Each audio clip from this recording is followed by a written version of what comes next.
Эмне үчүн бүгүнкү күндө мусулмандар ушунчалык кордолуп жатат? Бүгүнкү кордолуунун себеби эмнеде? Бүгүнкү зыянкечтердин себеби эмнеде?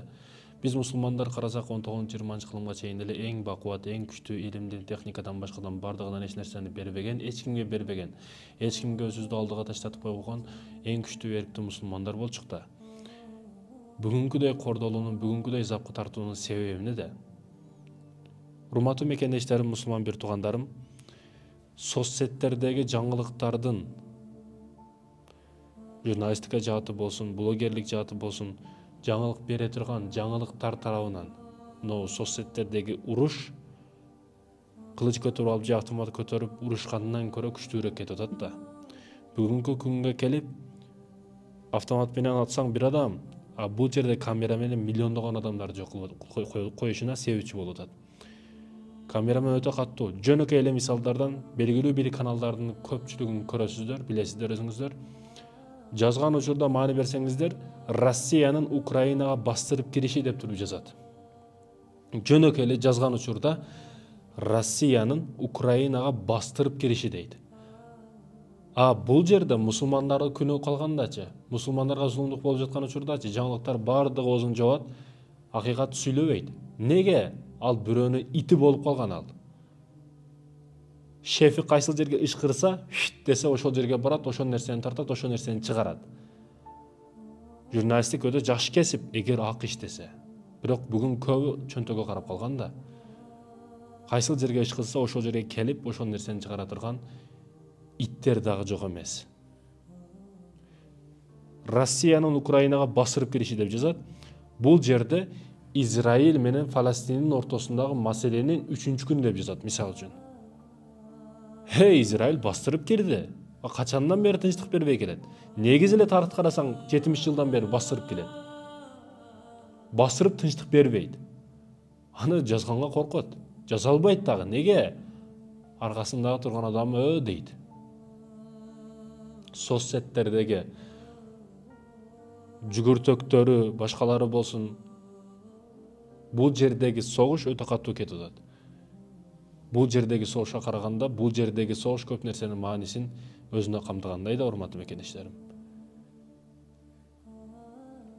Жаңылык берген учурда деп ар нерсени айта берет.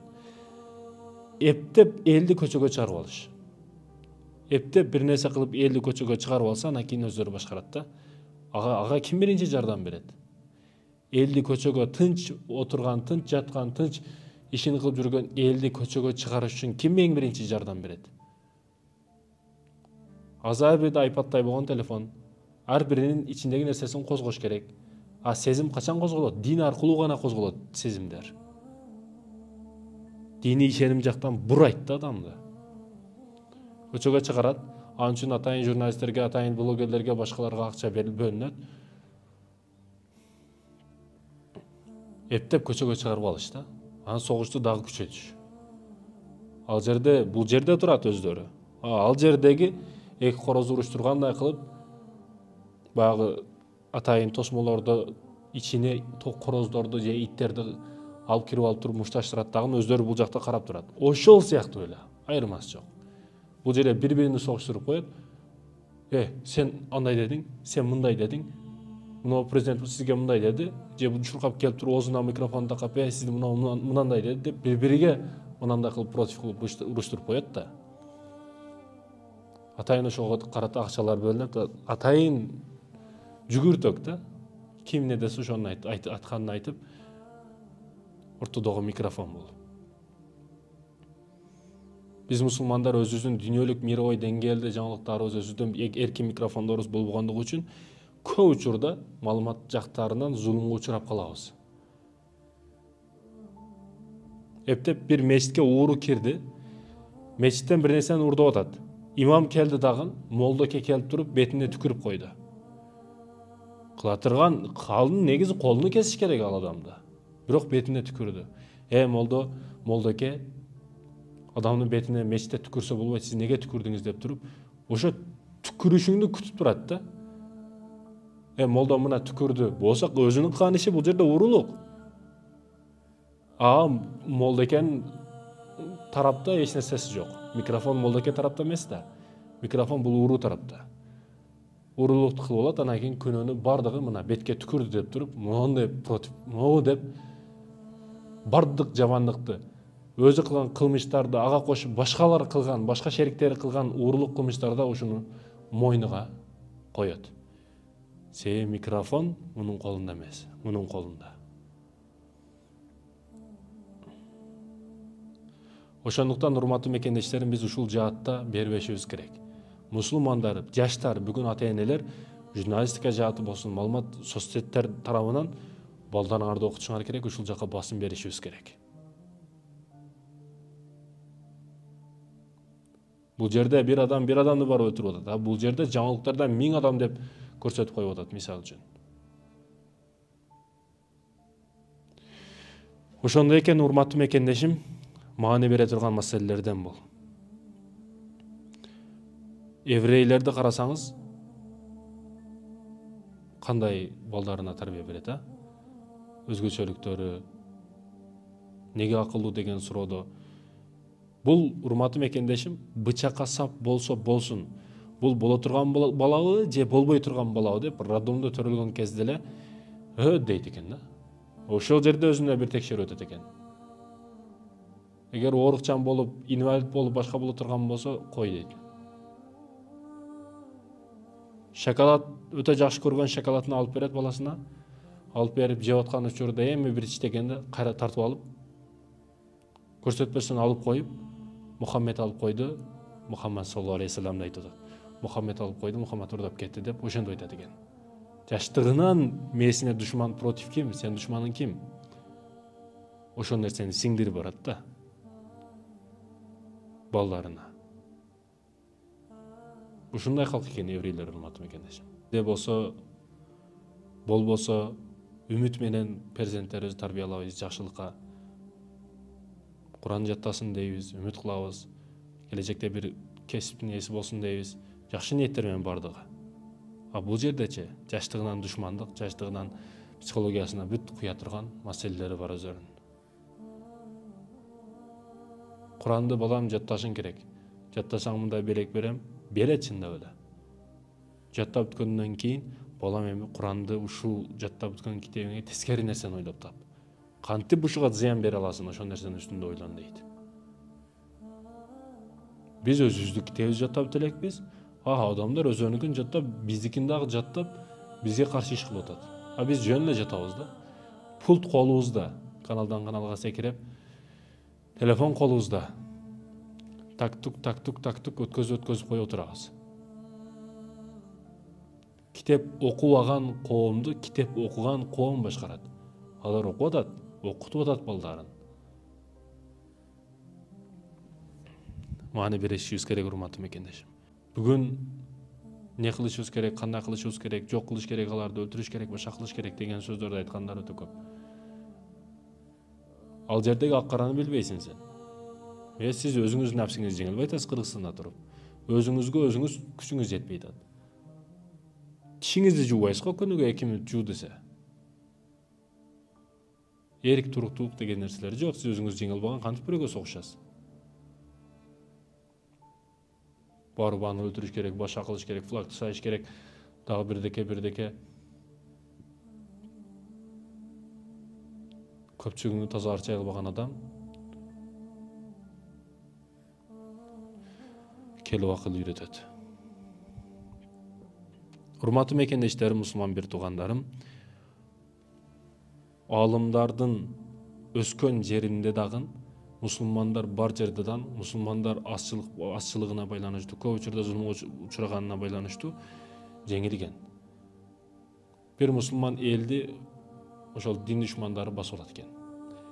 Анын аалымдары кеңешип, эми кадимкидей мамлекет калтары, эл калтары катары калтырган, ар дайым салык төлөп турат. Мусулман аалымдары кеңешип, бул душмандар, сырткы душмандар ар дайым бизге тынчтык бербейт. Эмне кылабыз, кандай кылабыз деген негизи тегерек столдун үстүндө аалымдар кеңешип, азыркы негизги маселе сырттан эмес, душман ичибизде. Биз качан өзүбүздүн жыртык жерибизди жамабайынча, өзүбүздүн ичибиздеги кемчиликтерди оңдобойынча, сырткы күч тууралуу ойлобой эле кой дейт да. ичиңдеги бүт саткандар толуп жаткан болсо, ичиңде бүт качкактар, жүрөгү жоктор болсо, эртең согушка кантип турук берет ал. Деп өзүбүздүн ичибиздеги күчтүүлөрдү тарбиялайлы деп атайын балдарды тарбиялап, батырларды тарбиялап, андан кийин зулумдукту жойгон ал балдар. Урматтуу мекендешим, ичибизде өсүсүн. Бүгүнкү мусулмандар эмне үчүн кордолуп жатат? Карасак, байкасак, 19-20 кылымга чейин эле биз урматтуу мекендештер эч нерседе белген эмеспиз. Илимде, техникада, өнүгүүдө, өсүүдө кайсыл тармак болбосун, саясат, бизнес бардык жагында мусулмандар алдында келген. Андан кийин эле карап, ар кимге багынып, ар кимге колундагы астындагы көсүмгө айланып калдык да. Россия Азияны кошуп Кавказдарды элеп алды, ал жагы Америка өзү карап алды. Европанын астындагы мусулмандар кордолуп кетти. Ошондой да урматтуу мекендешим. Карасак, мусулмандар ар кимиси ар жерге бөлүнгөн, ар кимге салык төлөп, башка төлөп жашап атат да. Жок, андай болбош керек эле. Мусулмандар өнүгүш керек эле. Бул абалга түшүшүбүздүн негизги себеби эмнеде? Жөнөкөй эле мисалдан урматтуу мекендешим, пайгамбарыбыз саллаллаху алейхи вассалам ухуд саллашуусунда арттан душман күчтөрү келип калбасын деп тоо жака 50 анын тегерегинде жаачыларды коет. Арттан душман келе турган болсо атасыңар, аларды жок кыласыңар деп пайгамбарыбыз көптү билген. Кийин бул жерде согуш башталды, согуш караса пайгамбарыбыздын аскерлери жеңишти баштады сахабалар. А бул жердеги жаачылар сабыр чыдабастан үлүш бөлүшөбүз, мал мүлк бөлүшөбүз, олжолорду бөлүшөбүз деп мага жетпей калбасын деген маселеде баягы местасын таштап кетип калат. Ордун таштап пайгамбарыбыз тургула деген жерде турбастан кетип калды, таштап кетти. Халид ибн Валид ал жерден ошол нерсени күткөн Халид ибн Валид жокерлери менен келди, жеңишке жетти да урматтуу мекендешим. Ал жерде тургула пайгамбарыбыздын айтканын кылган эмес, кылбагандыгы үчүн жеңилди. Канчалаган запкы чегилди. Ал жерде канча мусулмандар шахид кетти. Пайгамбарыбыздын айтканын кылбагандыгы үчүн ошондой запкы тартышты да. Урматтуу мекендешим, бүгүн биз пайгамбарыбыз саллаллаху алейхи вассаламдын айтканын эмес, Аллах Тааланын айткан буйругун кылбай атабыз го. Бир күндө 5 убак намаз боло турган болсо, намазын каза кылгандар бар го. Намазын тоготпосоң карагандар бар го. Тоюп, жеп, пловдун мантысын жеп алып, курсагын сылап, жатып алып, пулттан пултту, телефондон телевизордон секиреп, намаз учуру келсе маани бербейт. Атайын көзүн жумуп алат. Пайгамбарыбыз эмес, Аллах Тааланын буйругун аткарбай атат. Пайгамбарыбыздын айтканын кылбаганы үчүн сахабалар запкы жеди, жеңилүүгө душар болду урматтуу мекендештерим. Пайгамбарыбыздын айтканын кылышыбыз керек.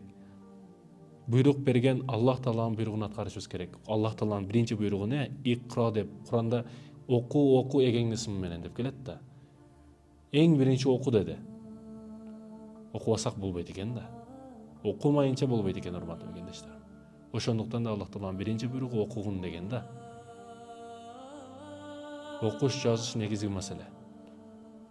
Окуу, жазуу негизги маселе. Окууга, билимге катуу назар салышыбыз керек. Илимдин байрагы ал жерде турганда, эч качан биз өзүбүздүн байрагыбызды сая албайбыз. Илим бизге өтүш керек, илимди кармашыбыз керек урматтуу мекендештерим. Пайгамбарыбыздын айтканын кылбагандыгы үчүн алар кетишти. Бул запкы жегендерден, бул зулумдуктардан мусулмандар кантип чыгат десеңиз эми, бунун дагы жолу жөнөкөй, ал динге кайтышыбыз керек.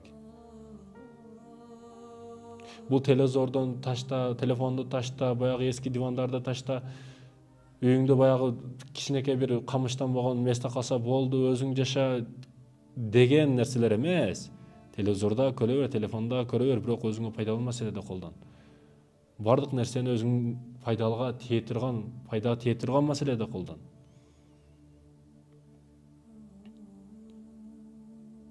Динибиз өтө жеңил. Ал ар дайым бизге жакшылыкты буйруйт. Ошондой экен урматтуу мекендешим, динге кайтышыбыз керек мындан бир жападан жалгыз жолу. Канчалаган мусулман бир туугандарыбыз бордошторубузду өлтүрүп атат, жок кылып атат. Наристелер ал жерде эч нерсени билбеген байкуш наристелер. Бирөөнү азып барып урсаң дейт. Эмне урасың дейт. Байкуш наристе сүйлөгөнгө тили жок. Сени келип өчүн албайт, ура албайт. Ошондойлорго жашасын тозок дейсиң да. Бар болсун тозок дейсиң. Канчалаган наристелерди өлтүрүп атат. Ал жерде биз билгени билбегени канча да. Биз бул жерде мындай угуп атканыбыз. Эмне гана иштер болуп атат да, урматтуу мекендештерим.